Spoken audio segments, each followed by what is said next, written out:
Bullet ગનનો ગજબનો કિમિયો પણ કામ ન લાગ્યો। સ્ટેટ મોનિટરિંગ સેલ એવી જગ્યાએથી લાખો રૂપિયાનો દારૂ પકડ્યો, તસવીરો પણ વાયરલ થઈ છે।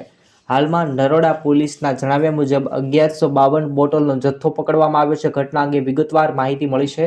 દારૂબંધીવાળા ગુજરાતમાં દારૂ ઘુસાડવા માટે બુલેટ ગનો અવનવા કામ્યા કરતા હોય છે। અમદાવાદ શહેરના નરોડા પોલીસ સ્ટેશનના હદમાં આવતી દારૂની ગાડી વિજિલન્સે પકડી લીધી છે। દારૂની ગાડીઓ પસાર થતી હોય તેવી રીતે આલા સમાચાર સામે આવ્યા છે। પકડી લેવામાં આવી છે ગાડીને। મોટા સમાચાર, આ દારૂની ગાડી પકડાઈ છે। દરરોજ આવી રીતે ગુજરાતના તમામ સમાચાર માટે યુટ્યુબ ચેનલને સબસ્ક્રાઇબ કરો।